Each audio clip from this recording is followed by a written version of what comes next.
October. Tom Garrett left the office in the dark, and as he drove home, it started to rain. Despite this, he stopped at a local supermarket and, braving the rain, bought his wife a small bouquet of flowers. She had been sullen and withdrawn the past week, and Tom had a good idea why. They had been trying to have a baby since January, when Jenny stopped taking birth control, but nothing had worked out yet. Tom guessed that her period had started this month too, just at the right time. She just hasn't told him about it yet. In fact, Jenny hadn't told him much at all lately. It wasn't always like this. Tom first saw Jenny at a party a little over 3 years ago. She was the smallest and shyest of the four young women who came together, and he immediately felt a kinship with her. Tom was an overweight child, and his strategy at school was to be so friendly and nice that the other kids would feel guilty teasing him. He saw the same behavior in Jenny as she nodded to the other girls, laughed at their witticisms, and ran for drinks. But later that evening, he heard one of them say, "Nice doggy," as soon as Jenny walked away, causing loud laughter from these so-called friends. This was the moment when Tom found the courage to overcome his own shyness and ask the girl for her phone number.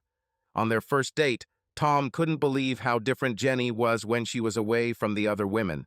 She was like a different person, cheerful and lively, with a bright mind. Tom quickly fell in love with her and decided that she needed a man like him, someone who could help her gain confidence and open up. He immediately told her that he wanted a relationship, and Jenny replied that she liked him, but not in that way. So they met as friends, and he waited for her to find Mr. Perfect. Her search led to one scoundrel after another, and after another disappointment, she found herself at his door. She was just looking for confirmation of her worth, but sex with a man who was in love with her became like an addiction. She kept coming back for more, and within a year, Tom had gone from friend with benefits to her boyfriend to her husband. At every stage, Jenny said it was a bad idea, and every time Tom convinced her otherwise. And now they were trying to have a baby. When Tom parked the car in the driveway of their rental home, he still couldn't believe his luck. He grabbed his work bag and flowers, then ran through the rain to the front door, locking the car remotely with a beep beep. He rummaged around for the keys to the house, opened and pushed the door. Entering, he closed the door and began shaking the rain from his hair. "I'm home," he shouted. "In the kitchen," came the tired answer. Tom took off his coat, hung it up, and put away his bag. He then walked through the corridor past the stairs and opened the door to the kitchen dining room. There was Jenny, a petite woman in a pink sweater and black leggings, her sleeves rolled up, draining a pot of boiled potatoes in the sink. Today it was her turn to cook, and something was gurgling in the pressure cooker on the gas stove. "It smells delicious," he said. "What is this?" "Beef and carrot casserole," she answered. "I thought the casserole was baked in the oven." Tom saw his wife's shoulders slump and her head lean over the sink. Tom raised his hands in a placating gesture, as much as he could with a bouquet of flowers in one of his hands. Sorry, he said. "Casserole stew. Whatever it is, I'm sure it will be delicious. Look, I bought you flowers." No reaction. "Okay, I see that you are busy. I'll put them in." "Oh no, you used the sink, Em." Tom looked around. "We had a vase. Are we using it for something? I seem to remember that." Jenny turned sharply to him. "Tom, shut up," she shouted. "Shut up and stop talking. Shut up. Just shut up." Her face was red, her eyes were wild, and Tom saw the tendons in her neck tense. Behind her, potatoes lay in a colander in the sink, steaming. Meanwhile, she was still holding the empty pan and looked like she was going to hit him with it. Tom put down the flowers and raised his hands like a policeman who had put down his gun. "Jenny, don't say a word," she said. "Not a single word. I swear to you, Tom, if you open your mouth and say one damn word, I will leave this house and never come back." Unlike her previous screams, Jenny spoke with frightening calm. Her eyes were no longer wild. There was determination in them, sober and deliberate. Tom made an exaggerated gesture, shrugging his shoulders and making an expression as if to say, "What do you want me to do?" Jenny read his face and grinned sarcastically. She straightened up and looked at him, holding the empty pan casually at the ready. "It scares you, doesn't it?" she said. "The thought of me leaving? It absolutely terrifies you." Tom opened his mouth and grimaced. "Can I say something?" "No, you can't," Jenny said. "I like it when it's like this. You have no idea, Tom, how much you talk and talk and talk, but never do anything. And you weren't like this before. One of the reasons I agreed to marry you was because I thought you were a man who did more than he talked about." Tom stopped trying to say something. He looked at his wife with sad, frightened eyes. Jenny saw this look, and her mouth tightened. She turned and placed the pan on the drying rack, as if she no longer needed the weapon. She then pointed to a chair at the dining table. "Sit down, Tom," she said. "I need to tell you something." Tom's biggest fear was that Jenny would leave him for another man. The cruel irony was that as Jenny became more confident, she became more attractive as a woman, and the more attractive she became, the more likely she was to attract a man more masculine than him. Tom didn't even want to think about it, but he wasn't so stupid as not to realize that the world was full of men more masculine than him. This fear began to take its toll on him physically, especially when he was in bed with his wife. So when Jenny told him to sit down, he expected the worst. That's why his first reaction was relief when she sat down at the table and told him about her visits to the gynecologist. Yes, technically she broke her promise. When Jenny wasn't pregnant by April and concern set in, they agreed to wait a year before seeing a doctor. But under the circumstances, it was easy for Tom to forgive such a violation. However, Jenny then said something that caught his attention, and he interrupted her. "Sorry," he said. "Did you say 20%? Jenny frowned. Tom violated her not to say a word order. He watched his wife's face and breathed a sigh of relief when she decided it was a fair question. "Yes," she said. "Every month when I have regular sex, I have a 20% chance of getting pregnant. I didn't think it was so little. In fact, this is normal for a woman of my age. But at 35 years old, it will be 15%, and by 40 years old, it will be only 5%. Crap. Yeah, don't even talk about it. And I'm about to turn 32. Jenny leaned back and looked out the kitchen window at the narrow strip of greenery they called the garden. Tom realized that his wife had been looking out the window a lot lately, becoming more and more worried. Now her nervous breakdown made sense. He decided to try to be more positive and constructive. "Okay," he said. "If I understand correctly, your tests show that everything is fine with you. Is that so? Is your fertility normal for a woman your age?" "Yes, that's true." "Well, this is great news." "Yes? Why?" "Well, of course it is. Why not? Because all these numbers are based on the assumption that my partner's fertility is also normal." Tom's fake enthusiasm vanished like smoke. His throat and stomach seemed to be covered with ice, which immediately melted and turned into acid. Jenny was no longer looking out the window, she was looking at him, and he had never seen such cold anger in her eyes. Tom swallowed, but couldn't say anything.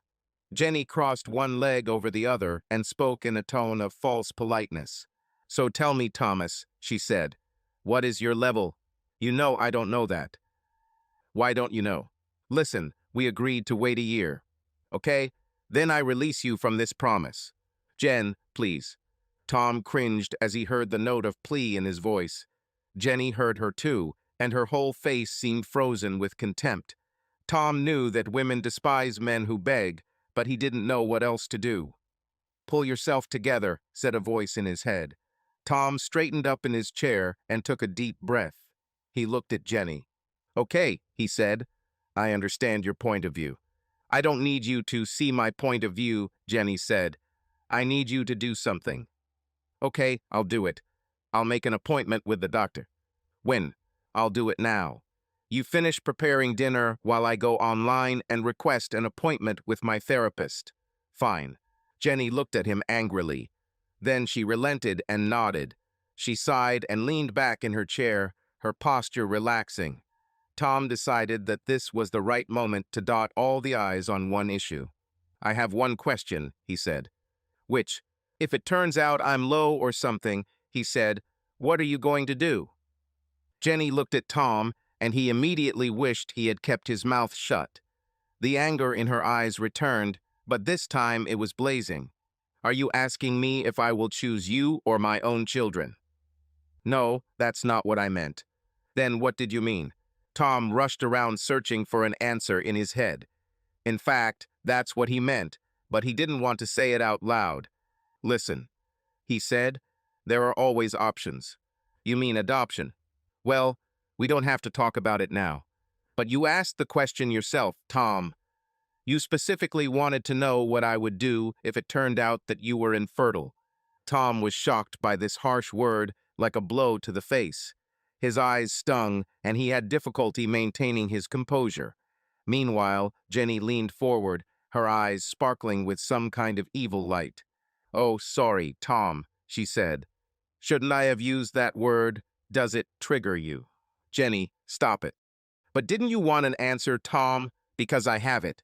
If you really want to know what I will do if push comes to shove, I can tell you for sure. She lowered her voice to a conspiratorial whisper. Do you want me to tell you? Tom blushed. He could barely look at her. He had never seen Jenny like this and just wanted her to shut up and finish cooking dinner. He looked at the pressure cooker on the stove. Jenny saw the direction of his gaze and her face froze. She forced herself to stand and turn her back to him, fingers digging into the flesh of her arms as if she was literally holding herself together. Then she turned to her husband and spoke in a controlled, calm voice. The potatoes are ready, she said, but they need to be added to the pan with the meat. Make sure the lid is tightly closed and let sit for about 15 minutes. What? Won't you do it yourself? No, I'll eat somewhere outside. I need to be alone. But, Tom swallowed. Will you come back? Do you want me to come back? Yes, sure. What a question. Jenny looked at her husband silently. She looked at him silently, her mind weighing and evaluating. Tom's heart beat faster. A small voice in his head whispered that she was contemplating telling him something that might hurt him. Jenny then looked away and folded her arms over her chest. I'll be back around 10, she said. I'll write to you if I'm late. Thank you, Tom said with obvious relief. I'll make an appointment with the doctor. As you wish. Jenny shook her head and walked out. Tom watched as she turned off the heat under the pressure cooker as she left the kitchen and went upstairs. Less than 5 minutes later, he heard the front door open and close. He was left alone in the house. Tom sat in the chair, not sure if he was shocked or relieved. That look of hers when she stood and thought. It worried him. He tried to convince himself that she was just coming up with a good joke, and then decided not to say it. But it didn't work. His instincts told him that Jenny had done something she didn't want to tell him. No, something she was afraid to tell him. Who are you trying to fool? Said the voice in his head. She's not afraid of you. She's just afraid of hurting you. Tom quickly got up and went over to check the potatoes. She was icy. He brought it to the stove and added it to the stew. Stirring it with a wooden paddle, he reminded himself that Jenny was almost certainly on her period. Plus the stress of these tests, plus the fact that she hid it from him. That's probably why she snapped. He slammed the lid of the pressure cooker and set the gas to low heat. Then he started looking for a flower vase and then went online to make an appointment with a doctor. Tom was eating dinner on a tray in the living room while watching a movie. Afterwards, he put the plate and cutlery in the dishwasher, poured himself some brandy, and then went back and started another movie. Towards the middle of the film, he heard the front door key turning in the lock. The door to the living room was closed, but Tom took the remote just in case his wife came in. It seemed like she spent an eternity hanging up her coat. The door slowly opened, and Jenny looked inside. She was wearing blue jeans, black boots, and a white sweater. Tom paused the movie and looked at her. Are you okay? He asked. I don't know, she answered. She noticed his glass of brandy. Oh, good idea. I think I'll pour myself some too. She disappeared, and Tom froze in painful anticipation. He was wondering whether to continue the movie or not, afraid that she would want to talk. Jenny then returned to the room and closed the door. She took off her shoes and brought with her a bottle of brandy and a glass.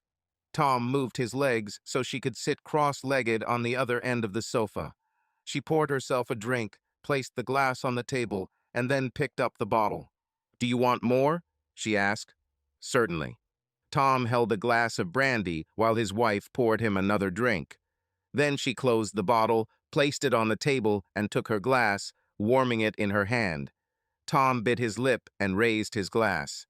"What are we going to drink for?" "Oh, Tom." This was said with such tired despair that Tom's heart immediately sank.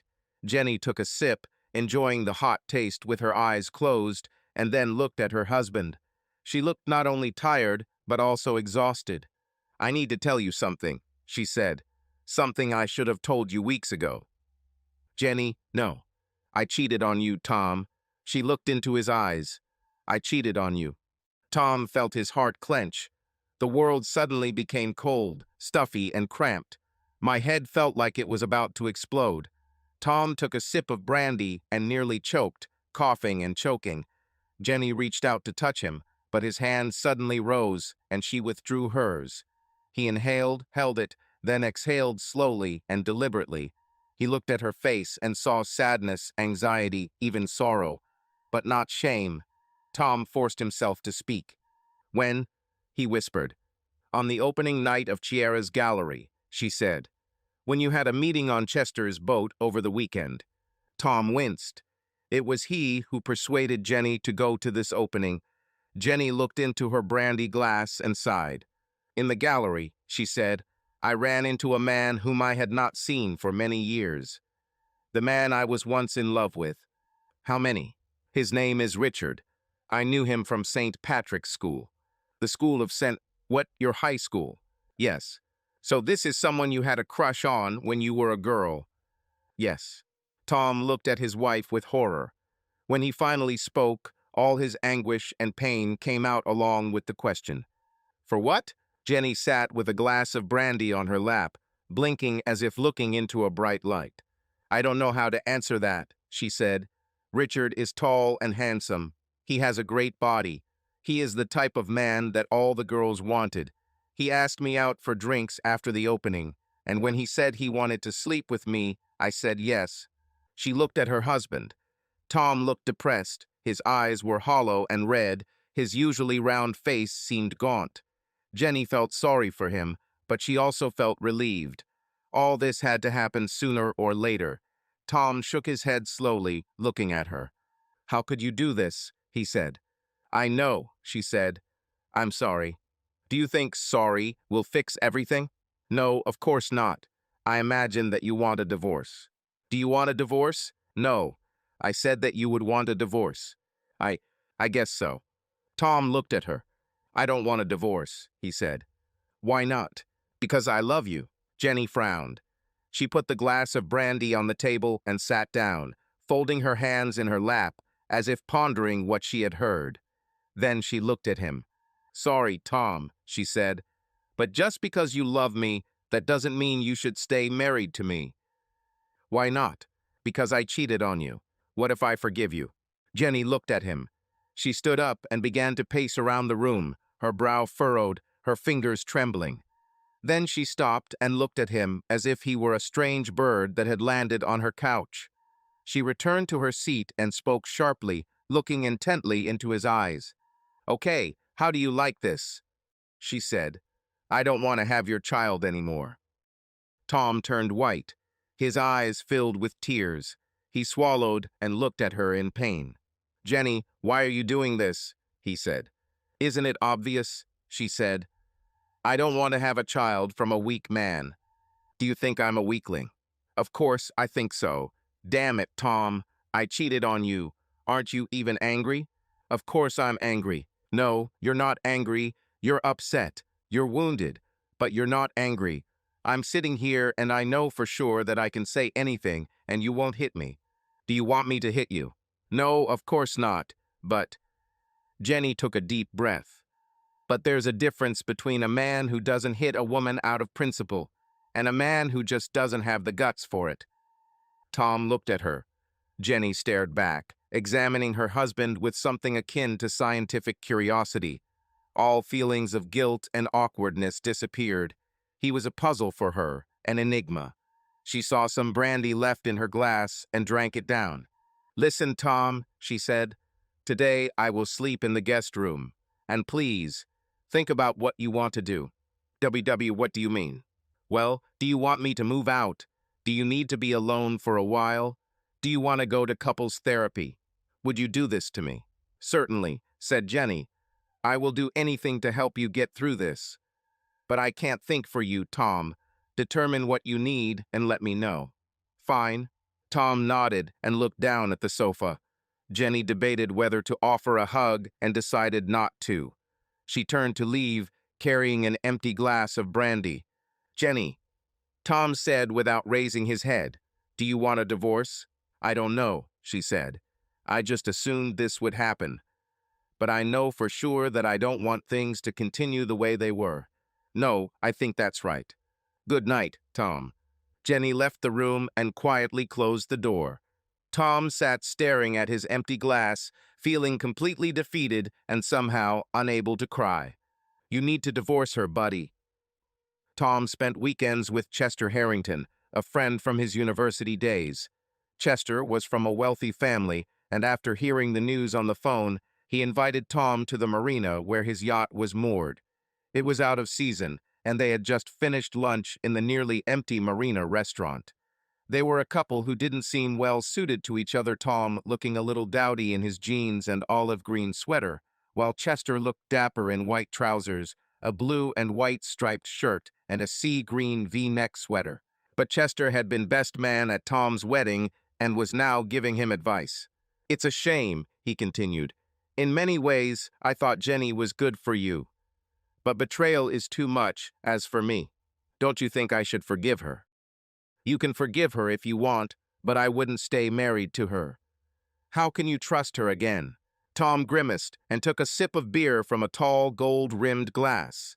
Chester looked at him, smiled ironically, and looked again at the rows of boats visible through the huge windows. "What's so funny?" asked Tom. "I'm not laughing," said Chester. "I just know that you're not going to listen to me. Listen, divorce is a serious step. Like sleeping with another man. Come on, Tom. You deserve better." "Well, you changed your point of view." "What are you talking about?" Tom put the glass down and looked his friend in the eyes. "When I introduced you to Jenny," he said, "do you remember the first thing you said to me?" "I said she was a nice girl and wished you luck." "No, it was after I said that I was going to marry her. I'm talking about first impressions." Chester looked awkward, but sat up straighter in his chair and returned Tom's gaze. "Come on," he said. "Remind me. You looked at me and said, 'Wow, a little above your weight class, aren't you?' Tom, guys are always making fun of each other." "Yeah, tell me about it. I remember when you found out about my affair with Carla from the pub. Buddy, she was almost 20 years older than you. I was in despair. Nobody wanted me, Chester. No girl wanted me, even as a last resort. And here's the thing. I don't blame them. I look in the mirror and think, would I want myself if I were a girl? And the answer that always comes is no." Tom's eyes were on the verge of tears. He grabbed his glass and turned to look at the boats as he drank. Chester looked sadly at his friend and sighed. He leaned forward, resting his elbows on the table. "Listen, buddy," he said. "I understand that you will not win the title of sexiest man of the year. But that doesn't mean you don't have the right to respect. If Jenny didn't want to be monogamous, she should have at least told you so. Maybe she didn't know it then.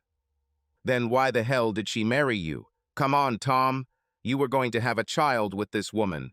If you were willing to give up your freedom and devote yourself to your family, is it really unreasonable to expect her to do the same? Or do you think that women can be forgiven if their husband is not sexy?" Tom frowned, thinking. Then he leaned back and nodded. "Okay," he said, "this is a fair point. Buddy, believe it or not, I'm on your side." "I know, Chester. Sorry." "Don't worry." The friends exchanged wary smiles. Tom looked at his empty glass, turning it on the tablecloth.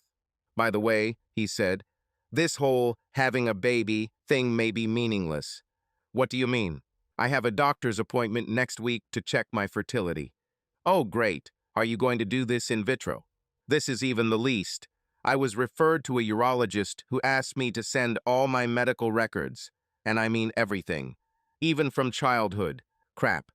Yes, I know. It makes me a little nervous, to be honest. Are you worried about stage fright? Oh, fuck you. Tom smiled tiredly and looked out the window again.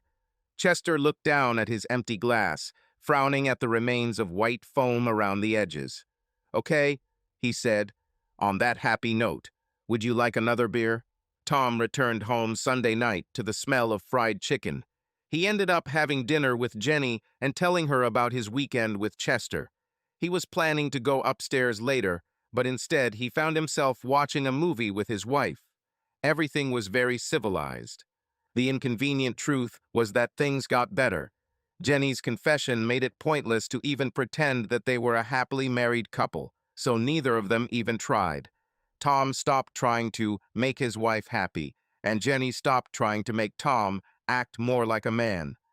They still took turns preparing dinner, sticking to their duties and discussing practical matters as usual, but it turned out that both of them were negotiable people by nature. Without the pressure to save the marriage, the relationship between them just worked. There was one fly in the ointment, the topic of sex. Their unspoken strategy was to sleep separately and not talk about it, but from time to time the issue still came up. During Sunday dinner, Jenny again asked Tom what he was going to do about her cheating. He told her he was worried about the fertility test and would think about marriage later.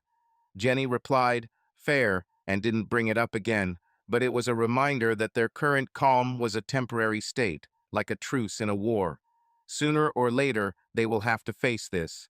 On the day of the fertility test, Tom took the morning at his own expense.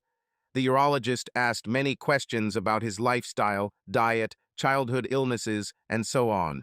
He took some blood for a test, which apparently would show the presence or absence of certain hormones, and also did a physical examination of Tom, which was very strange. He was placed in a curtained room with a small plastic jar, napkins, and a monitor with stimulating magazines, and this took him an indecently long time. At the end of the consultation, he was told that the results would be ready within 5 working days and that he would receive an email notification. Jenny cooked dinner that night and was almost to the point of tears attentive. Tom began to realize how fragile and irritable she had been in recent weeks. However, in reality, this has been going on for months. He wondered how much of this had to do with the secret she was hiding, and how much of it was just irritation at his clumsy attempts to be the perfect husband. He wished he had realized this sooner, before she cheated. Perhaps it would have changed something. After dinner, Jenny suggested watching a movie with her. But for the first time, Tom wanted to be alone. He knew he would be nervous until the results came back, so he excused himself and went upstairs to his room, which was now his bedroom. He lay back on the bed in his clothes and started watching YouTube videos on his laptop. About an hour passed when there was a timid knock on the door. It was Jenny. She looked at her husband with concern and asked if she could come in. Tom closed his laptop and motioned for her. She came in and sat down on the bed. She was barefoot, one leg bent under her, and the other standing on the floor. "What's happened?" asked Tom. "Nothing," Jenny said. "Well, nothing but the obvious. It's clear. I just..." She took a deep breath, as if gathering her courage. "Can I lie down next to you for a while? You can continue watching YouTube if you want. I just want to lay there with my hand on you." Jenny looked at him with concern. Tom realized that she was expecting a refusal. Part of him felt bad, but the other part thought, serves her right. Jenny saw that he was internally debating her request and shook her head. "Sorry," she said. "I shouldn't have asked." "No, Jen, it's okay. If it's too early, I understand." "No." Tom placed the laptop on the bedside table and then motioned for his wife to join him. Jenny lay on her side, facing him, hugging his waist. Tom lowered his arm to wrap his arm around her shoulders, and husband and wife clung to each other. For a while, they just lay there, feeling each other's breath. Tom felt Jenny take a deep breath. "It's nice," she said. "Yes," Tom answered quietly. "Tom, I'm sorry for all the crap I put you through. Tom automatically opened his mouth to say, it's okay, but then closed it again. It wasn't okay, and he decided not to reassure Jenny that it was. But Jenny didn't ask for comfort. If anything, she seemed to like that he didn't suggest it. She snuggled closer and placed her foot on top of his, the sole of her small foot touching his shin. Tom swallowed and turned a little. He began to get excited. Everything is fine, Jenny asked. Everything is fine. Okay. She paused. It's just, well, it's been a while. Tom bit his lower lip. He wanted to say something, but was afraid to ruin the atmosphere of intimacy. Part of him said, don't do it, but the other part said, to hell with it. Tom cleared his throat. I thought you didn't want to have my child anymore, he said. Yes, sorry I said that. It was me. But that's what you thought. I meant it at that moment. Do I think so now? I don't know. Well, it's not very. Tom sat up, moving back. Jenny immediately reacted, hugging him tightly with her arm and leg. No, please, Tom. She pressed herself even tighter to him. We can talk about whatever you want, but please, can we do it while cuddling, please? Tom froze. He was touched by her pleading expression. He suddenly realized how often in their relationship it was he who begged, how he always wanted attention, wanted to talk, wanted to make love. And now it was the other way around, and he liked it. Tom nodded and relaxed, clinging to her again. Jenny responded by hugging him, squeezing, kissing his neck. Tom's erection was now pressing to the side in his jeans, impossible to ignore. Sorry, he said and quickly corrected himself. He did this as neutrally as possible, but Jenny shifted her position, resting her thigh on his body and tracing circles with her fingertips across his chest. When she spoke, her voice became lower and quieter. Tom, she said, why don't we get under the covers? I don't think this is a good idea. You are sure? Jenny stood up and looked at him. Tom looked into her eyes, at her lips, at the way her dark hair framed her face. He liked that face and the look in her eyes. It touched him. Jenny leaned in to kiss him, hesitantly at first, then with growing confidence as she felt him respond. Tom pressed her closer, getting more and more carried away by kisses. Who am I kidding? He thought as the woman he still loved offered him her kisses and her body. This was what he wanted. When Tom was younger and sexually inexperienced, he stumbled upon a kind of love-making principle for men. It went something like this. A selfish lover only thinks about his own pleasure, while a good lover focuses on the woman's pleasure. Since Tom had been a people-pleaser since childhood, this principle seemed reasonable to him, and he was determined to follow it. He didn't have much sexual experience in his 20s, but on the rare occasions he did, women told him how considerate he was and not like those selfish jerks. Tom began to pride himself on not being a selfish jerk, and by the time he met Jenny, he had fully internalized this principle. But as he undressed and crawled under the covers, feeling his body embraced by the limbs of his equally naked wife, Tom felt himself rebelling against the idea. He didn't feel any desire to be considerate of Jenny, he just wanted to have sex with her wildly. It was short, satisfying sex that lasted less than 2 minutes. They hugged each other for a while, looking like one ball of flesh and limbs. Jenny then placed her hand on the back of Tom's head and sighed. Oh God, she said, it was nice. Tom didn't know what to say. He expected some kind of reproach. Jenny's head moved closer to his ear. Listen, Tom, she said, if you still want a divorce, that's fine. But I really hope that we can continue to have sex at least for a while. Tom held the woman, feeling the gap in 2 directions. Physically, he felt great, but his mind was in turmoil. He just made love to Jenny for his own selfish pleasure, and she liked it. He felt her hand lazily sliding along his back. Her legs were spread on either side of him, and she was clearly in no hurry to open them. That's what I want, she said. More than that. Tom clenched his jaw. Richard taught you this? He asked. Jenny's body tensed. Jenny sighed. I deserve it, she said. Some would say you deserve better. I don't care what others think I deserve. What do you say, Tom? What do you think I deserve? Tom raised his head to look at her. Jenny stared back, her eyes full of life and challenge. Do you want me to tell you a secret? She asked. Of course, said Tom. I like it when you stop trying to be nice. It turns me on. You want me to be mean to you. You're not evil. You're honest. You want to take me, and you do. What's evil about this? Tom looked down at her. Jenny put her hand on his cheek.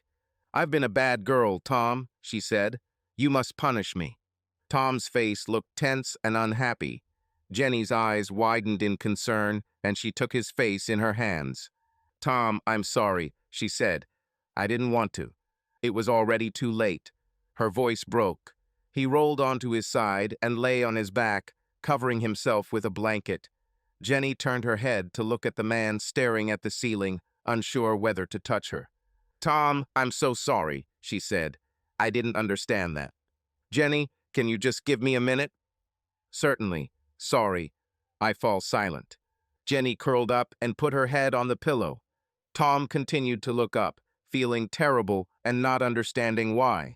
Yes, he hated the thought of his wife with another man, but he realized that he hated her because he was afraid. Why? What exactly was he afraid of? The thoughts in his head began to form into a conscious thought. Is that why you did it? He asked. What? Is that why you slept with Richard? Because you were turned on by being a bad girl? I don't know. Jenny thought about it. That could be part of it, I suppose. Do you want to explain? Well, I didn't just break my marital vows, didn't I? I was violating the core belief that a person in a relationship should not cheat on their partner. And yes, even though I knew it was wrong, and that I was breaking a rule that I myself believed in, it was exciting to break it. But why? Tom turned to look into her eyes, his gaze intense. Jenny looked at his face and saw not only offense, but also real confusion. He really didn't understand. But as Jenny tried to find the answer, she began to wonder how well she understood herself. I'm not sure how to explain it, she said. And besides, I'm afraid to explain. Why? Because I'm afraid of who I might turn out to be. Jenny rose up so that their eyes were at the same level. Strangely, despite their nakedness, it now seemed more like a business discussion than a conversation in bed. Listen, Tom, she said. Before that night, I would have said that I was a good woman, a faithful wife, and a person who believes in loyalty. I didn't like hearing about couples cheating or even seeing it in movies. Yes, I know, that's why this shocks me. But Tom, the sexual desire I felt that night, I've never felt anything like it. It was so strong. It was as if my whole body was telling me to make this particular man come inside me. What, because he looks good? No, it was much deeper. Jenny took a pillow and leaned against it to support her chest. Tom could see from her face that she wanted to figure this out just as much as he did, perhaps even more. I was listening to a podcast once, she said, with a guy who was talking about evolutionary biology, and he argued that people are essentially highly developed animals, but we don't like to admit it. We prefer to think of ourselves as civilized beings who control their animal instincts and make rational decisions, when in reality we make emotional decisions and then rationalize them. And I don't like it because I think I'm not an animal. Jenny frowned and stared at the small section of the sheet. But then I met Richard, she said, and what I felt could only be described as pure animal passion. And animal is the key word. You see, I wasn't thinking about being a bad girl or breaking the rules or getting back at the patriarchy. The thoughts in my head were, look at this man. Look how strong and handsome he is. Can you imagine what his children will be like? Jenny looked at her husband, her eyes sparkling with excitement. I didn't feel like a woman in love, Tom, she said. I felt like an animal obeying the mating instinct, and I've never experienced anything like this before. Divorce her? I'm begging you, buddy. Please divorce her. It was lunch break, and Tom called Chester. Tom wanted to just quickly respond to a text message from a friend who asked how he was doing, but now he was outside in the cold, pacing back and forth in the front yard of an office building. Chester was on fire. Tom, This woman just told you right to your face that she wants another man's child. This is cruel, dude. This is just cruel. How can you even look at her? Well, she slept in the guest room afterwards. I can't believe you let her stay under the same roof. Damn it, Tom. If it were my wife, she would fly out the door and her things would follow her. I thought you weren't going to get married at all. Well, certainly not when I hear stories like this. Mating instinct, damn it. I can't believe she said that. Do you think she lied? No, but they don't say that to a man. Well, at least if you're married to him. Can you imagine how a woman would react if you told her, I wish I had married someone else? She'd freak out. Yes, that's right, said Tom. But I know men who would like to be married to someone else. Me too, but you don't tell your wife about it. Damn it. If you're going to say things like that, you might as well have a lawyer on speed dial. Tom sighed. There was a short line of evergreen bushes next to the office building, and he sat down on the low wall of the flower bed. I don't know, Chester, he said. I understand what you are saying. But I find it hard to imagine any woman choosing me over an alpha male like Richard. At least Jenny is honest about it. Okay, but do you want to raise another man's child? No, said Tom. No, I don't want to. Well then, that kind of settles the issue, doesn't it? Tom looked at the parking lot and shivered a little from the cold. When he spoke, his voice was full of sadness and hopelessness. Yes, he said. Yes, I think so. Tom returned home a little earlier that evening because it was his turn to cook dinner. However, when he entered, the smell of cooking was already filling the house, and his stomach began to growl. Jenny was busy in the kitchen, dishes warming on the stove, but when she saw Tom in the doorway, with his shoulders slumped, she stopped and looked at him. Oh, honey, she said, I know this face. Listen, Jenny. Tom took a deep breath. I really don't want to spend my life raising another man's children. I don't blame you, Jenny said. I wouldn't want it either. She got back to work, checking the oven timer and taking a few pans to the sink. She turned to look at her husband and waved her hand towards the oven. It's a casserole, by the way, she said, in case you were wondering. Oh, said Tom. Okay. Jenny turned on the faucet and filled the pot with water, then moved on to the second one. So, Tom, she said, is this your roundabout way of telling me that you want a divorce? I don't want this, he said as he entered the room. I just think it will be better this way. Fine. What do you want? I want kids, Jenny said, turning off the tap. And I want to be with a man who will actively participate in their upbringing. I don't want to fight with my own husband to get him to come to the school play. But you also want your children to have better genes, right? Perfect, yes. Jenny turned her head to look at him. But I also need to be practical.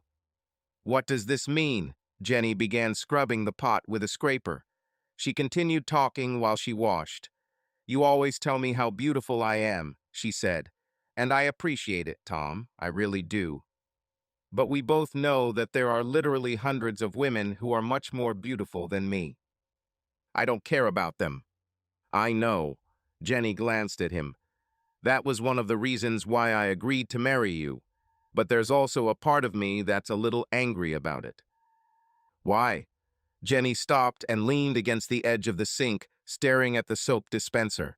Tom stood so that he could see her face from the side.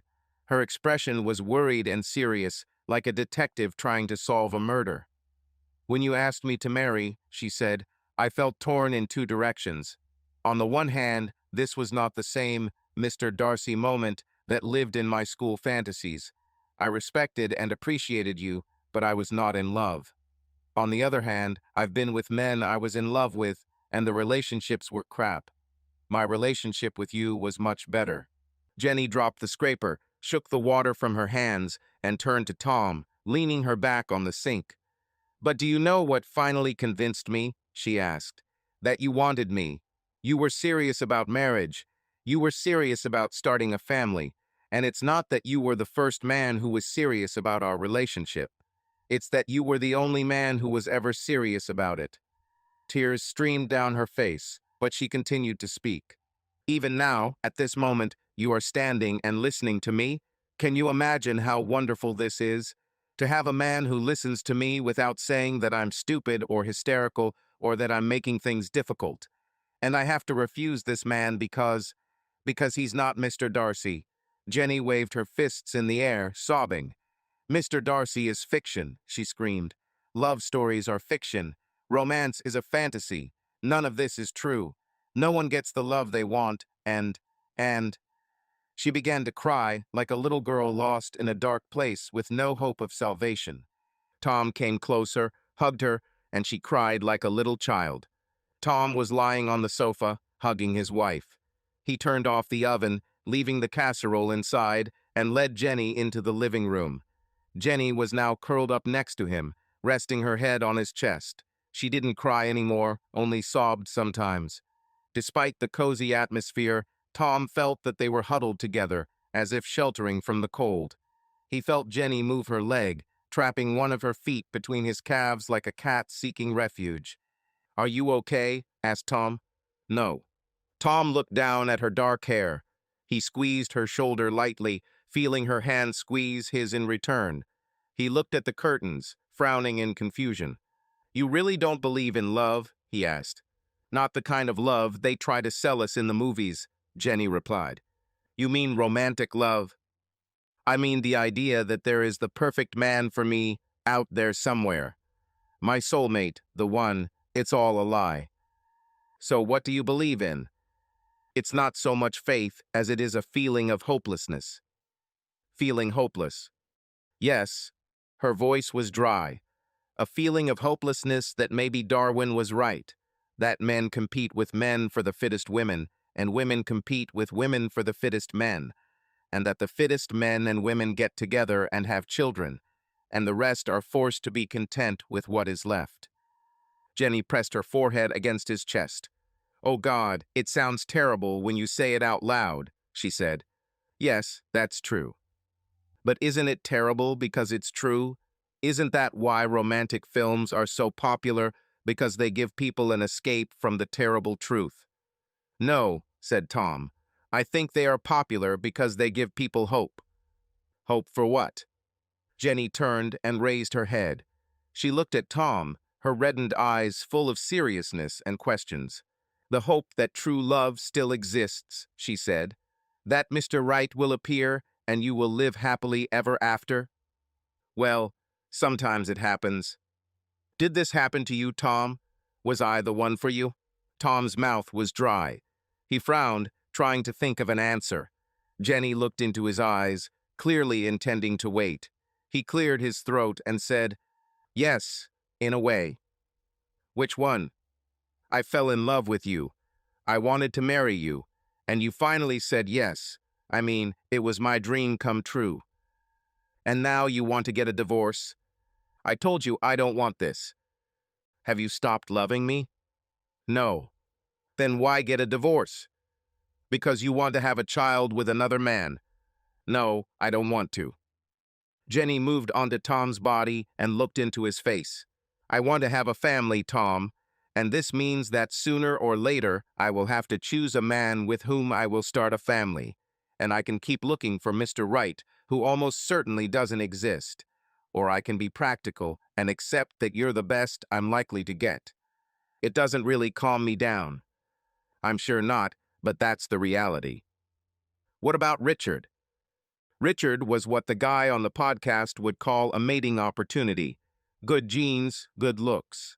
Everything a woman's body needs to conceive a strong, healthy child." "Well, that didn't really work either." "No," Jenny said, "it didn't work." She contorted her face, puffed out her cheek with her tongue, and looked away. She leaned against his chest like a person leaning against a carpet. "Tom, if you want a divorce, I won't fight you," she said. "But I want to suggest going back to your original plan." "What plan?" "Wait until you get your test results." Jenny looked at him. "And until then, I want us to continue having sex." "For what?" "Firstly, because I really enjoyed it last time. You're a different man when you're not trying to please me, and I want to see what else you've got." He tried to sound irritated. "What if I get you pregnant?" "Then you will become the father of the child," Jenny said. "That's what you want in the end, isn't it?" "I want a woman I can trust." "Okay, fine. Then divorce me." "What, after you get pregnant?"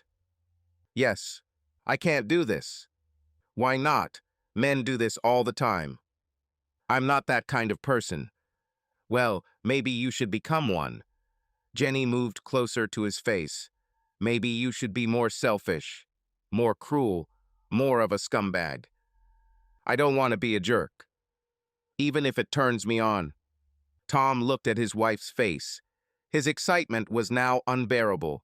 Meanwhile, Jenny looked into his eyes and lightly pressed her body against his. It was hot. When she spoke, her voice was soft and seductive. "Come on, Tom," she said. "Am I the only one here with the mating instinct?" In the bedroom, the blankets were half off the bed and most of them were lying on the carpet. Jenny was lying on her back, her hands pinned to the mattress by her wrists. Jenny's hair covered half her face and she was crying. "You bitch," Tom grumbled. "You're a cheating bitch." "Don't, Tom," Jenny sobbed. "Don't call me that." "But you're a bitch." "No, you're a bitch." Jenny sobbed as Tom had her, his feelings conflicted. He thought of himself as a good person, and he was shocked that making his wife cry only made him more aroused. In the following days, Tom experienced the most exciting sexual adventure of his life. It was strange. The more he allowed himself to stop being a good lover and have Jenny like an animal, the further she wanted to go. At breakfast, hesitantly but quite seriously, she asked him over coffee if they could try golden showers someday. Tom agreed, not because it was his fantasy, but because he wanted to show his wife that he would not judge her. It occurred to him that Jenny might have a hidden passion for kinky sexual practices that she wanted to explore, and if so, he wanted to be the man with whom she would explore it. They spent the weekend experimenting with sex. "I didn't know you were such a pervert," he said. "I didn't know either," Jenny replied. "You should divorce me." But as exciting as this was for Tom, there was one shadow looming over him, the fertility test. He desperately hoped that all this sex would lead to pregnancy. He had never loved Jenny more, and it meant a lot to him that she trusted him enough to show him her animal side. Jenny would be humiliated if anyone in her family knew what she liked sexually, and Tom felt strangely honored to be trusted with her secrets. She also handed him a weapon in case she ever betrayed him again. Not that he intended to use it. Tom was thinking about this early Sunday evening when his phone rang. He was in the living room and Jenny was in the kitchen preparing dinner, and his heart sank when he saw that it was Chester. What should I tell him? In theory, Chester had a "it's your life" mate attitude, but Tom still felt a certain amount of judgment from his friend. No, it was stronger than condemnation. Chester was letting Tom know that he was betraying his gender, that if he allows his wife to get away with cheating, then he is somehow undermining the moral order for men in general, whatever that means. Tom sighed and pressed the button on his smartphone, bringing it to his ear. "Hi, Chester," he said. "Hello," said a voice. "I just wanted to know how you are." "Oh, I'm fine. Everything is fine. Thanks for asking." There was a pause. Then Tom heard a dry chuckle. "You're going to stay with her, aren't you?" asked the voice. "Listen, Chester. I love her, okay? I love her. And maybe this is a terrible idea, and maybe I'll regret it later, but I love her. I don't know what else to say." "What if she gets pregnant?" "She has already agreed that I can do a DNA test." "And you're okay with that?" "Well, yes, obviously. So you wouldn't like to be with a woman you can trust?" Tom leaned back on the sofa and sighed heavily. He stared at the ceiling, collecting his thoughts. "Chester," he said, "wasn't it you who always said that no woman can be trusted? That a woman will always put her interests above, well, above everything?" "Okay, maybe I said something like that, but that doesn't mean you have to put up with it." "But I won't put up with it." Tom leaned forward. I made it clear that she could no longer take my trust for granted. And to be honest, it's kind of liberating. In what sense? Well, if I'm honest with myself, I mean really honest with myself, I have to admit that I never trusted her 100%. That no matter how much I told her that I loved her and trusted her, there was always this nagging feeling that sooner or later she would leave for another man. That she's more attractive than I really deserve. That I, as you said, punch above my weight. Listen, buddy. But now everything has changed. Now everything is in sight. I can tell her this, and she understands. And I don't feel lucky anymore. And I realize that this was good. Damn it, what are you even talking about? Listen, ever since I got together with Jenny, I felt lucky to have her. But because of this feeling, there was a feeling. Don't screw it up, Tom. Don't say anything unnecessary. Don't do anything unnecessary. And now it's gone. Now, instead of feeling lucky, I feel like Jenny and I are two flawed people. That we are in a difficult situation, but we are also trying to make the best of it. And I don't think we're doing that bad. Tom thought about all the sex. I know it sounds crazy, he said, but being brutally honest about our imperfect marriage is much better than trying to create a perfect one. And the way things are going, I honestly think we can do it. On Monday morning, Tom was sitting in front of his computer at work when his phone rang. It was the doctor. Tom was puzzled at first because he thought the test results would come by email. Yes, said the doctor, but given the circumstances, I decided it would be better to talk to you on the phone before you see them. Tom's puzzlement turned to anxiety, and when the doctor began to speak, anxiety grew into despair. Tom would have to look at the report in his electronic file to understand the medical terms, but the gist was this. He has low fertility. The chances of him being able to get a woman pregnant were less than 2%. The doctor couldn't say what the cause was, but speculated that the episode of glandular fever Tom had as a teenager might actually have been mumps, which could have permanently affected the man's fertility. The doctor tried to end on a positive note, mentioning lifestyle changes and an exercise regimen that could improve the chances, and invited Tom to book a consultation to discuss his options. But when Tom ended the call and put down the phone, he felt nothing but hopelessness. He managed to get through the workday by pushing the news to the back of his mind. But when Tom returned home, the full weight of his misfortune overwhelmed him, and he lay down on his bed and cried. Jenny was still not at home. It was his turn to cook, but Tom could not budge. The thought that he would never have children, that he would never become a father, paralyzed him with grief. Even as a child, he had taken it for granted that he would one day have his own family, and replacing someday with never was a crushing blow. When Jenny returned home, she walked around the house before she found him. She worked part-time in an office and was dressed in a formal skirt, tights and jacket, but she took off the jacket and joined him on the bed. She held him as he told her what had happened, then comforted him and stroked his hair until he began to cry again. Eventually, he calmed down, and they just lay there, Jenny on her back, Tom with his head on her chest. It was a strange repetition of their weekend, when he had been the one holding her in his arms. Sorry, he said. Tom, it's not your fault. I mean, I'm crying. Come on, you have something to cry about. This is terrible news. Do you think so? Of course I think so. God, Tom, after everything we did this weekend, I was really hoping that. Jenny fell silent and shook her head. She playfully pulled his hair.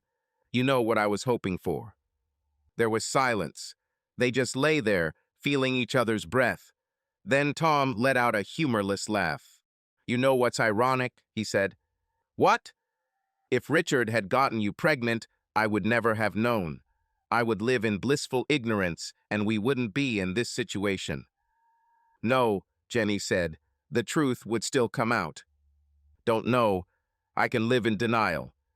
Yes, and it was like hell. Jenny grabbed his chin and turned his head, so they were looking at each other. Tom, do you really want to go back to the way things were? Tom saw the determined expression on her face and sighed tiredly. He shook his head. No, he said, "but I don't see how this will help us."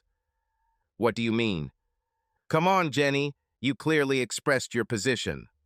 Tom pulled away and sat down. Jenny also sat up, her expression becoming worried.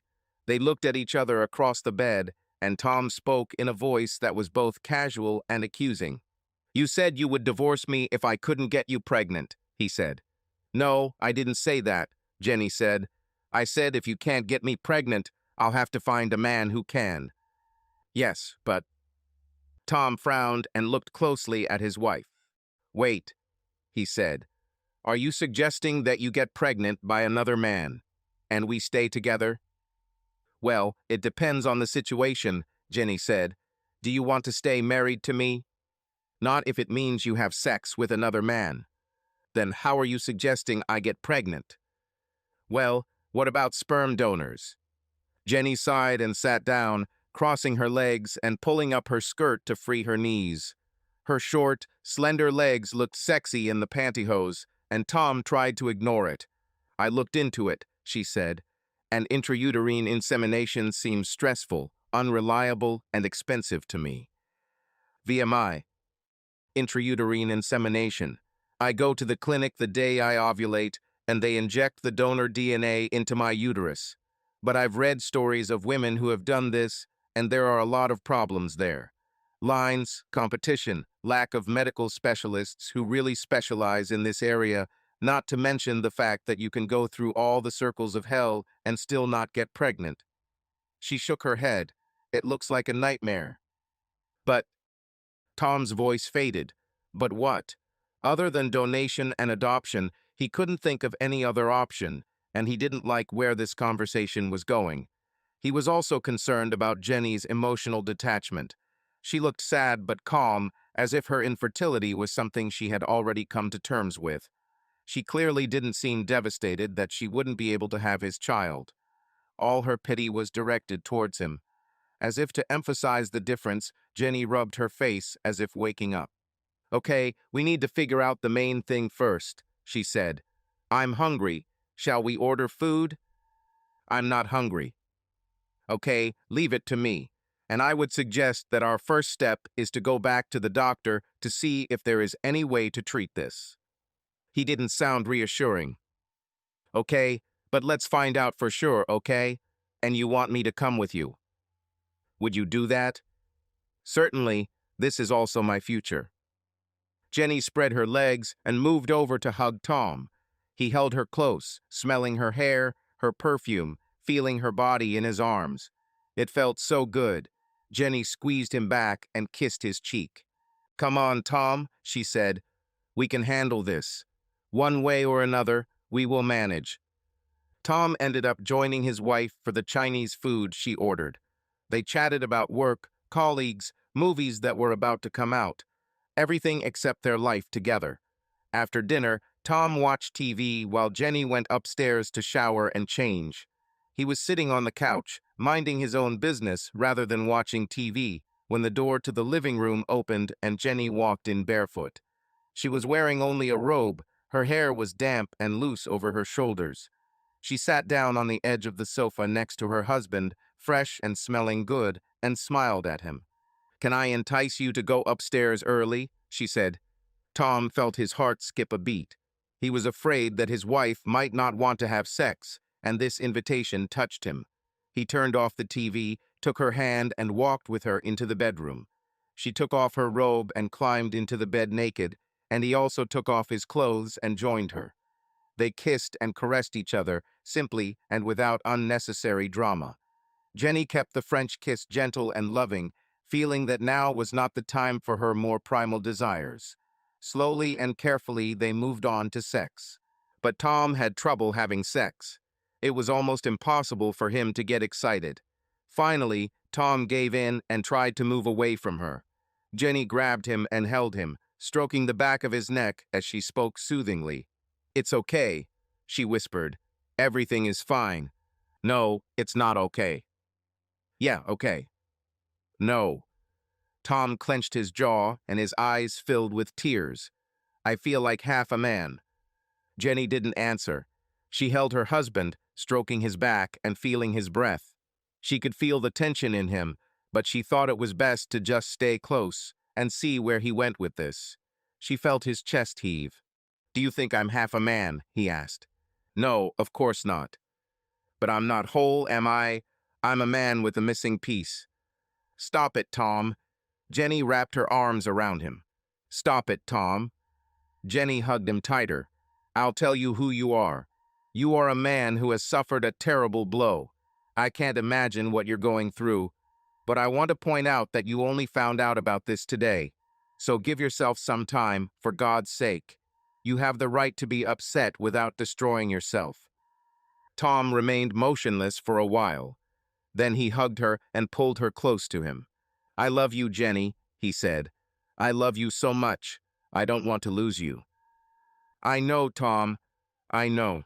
I want you to get pregnant." "I know. I wish all this didn't happen." "I know, Tom. Everything is fine." Tom's chest and ribs heaved in great sighs as he held her. Jenny allowed herself to be hugged, following his rhythm, holding his sadness, feeling his relief. Finally, she felt his body relax and gave him time to calm down. Something was bothering her, but she wanted to wait for the right moment and felt that it was approaching. When she felt the moment had arrived, she took a deep breath and spoke. "Volume. Besides your doctor. Does anyone know about this?" "No, no one." "You didn't tell Chester?" "God, no." Tom stood up and looked at her. "Why do you ask?" he said. "I just want to know who I can talk to," Jenny said. "Can I, for example, talk to my mother about this?" "I'd rather you didn't do that." "Okay, fair enough. Who can I talk to?" "Listen, Jen, I'd rather you didn't talk to anyone. This is my personal problem." "Okay, Tom, I understand. That's why I'm asking." She paused. "So, just to be clear, we agree to keep your fertility problem a secret." Jenny looked at him with wide eyes. Tom narrowed his eyes. "Why do I feel like you're talking about something else?" he asked. Jenny smiled. She nodded her thanks to Tom, then sat down, leaning against the pillows. Now Tom had a good view of her body with his perfectly formed breasts, and he felt how excited he was. He propped himself up on one elbow, his thighs and legs under the blanket, and waited for her to explain. "Okay, Tom, all cards are on the table," she said, looking into his eyes. "I don't want to divorce you."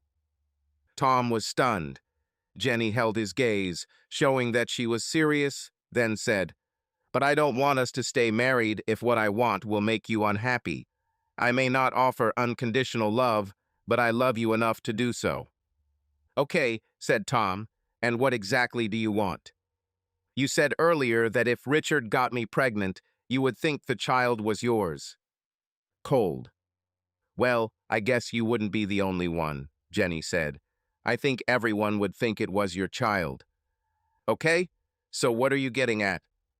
"Besides, if we decide to go down the path where I get pregnant by another man, I don't want anyone to know. I want this to be our secret, and I don't want to be called an easy girl and you a cuckold. I want the world to think we are a happily married couple. In the meantime, will you have sex with another man behind my back?" "It wouldn't be my first choice." "Oh, so what would be your first choice?" Jenny caught her husband's eye. "I want to have sex with another man while you watch," she said. "I want you and him to take turns making love to me. Or better yet, there should be several men so that we don't know who the father is." Tom looked at his wife, trying to get angry with her. "I think we need to admit," she said, "that when it comes to sex, I'm a bit of an animal. I like dirty things, Tom. Admit it. It turns me on to pee on you like a cat marking its territory." Tom's breathing quickened. Jenny smiled and looked the man in the eyes. "And I want to know what turns you on," she said in a quiet voice. "I already know that you like to call me a bitch."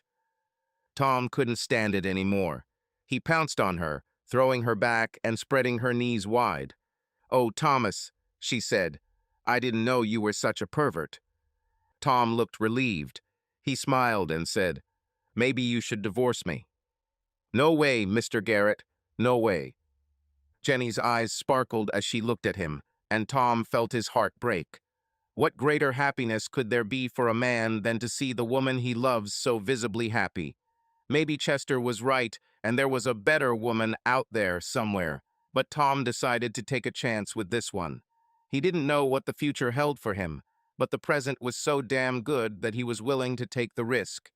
As if to emphasize this, Jenny pulled him in for a sensual kiss, and Tom felt himself being lifted higher and higher towards the very sky. Subscribe to our channel so that your love doesn't cheat on you, and go ahead and listen to the next story, because this story is nothing compared to the next one. If you're under 18, don't even think. Click to the next one. Click to the next one. Click to the next one. Click to the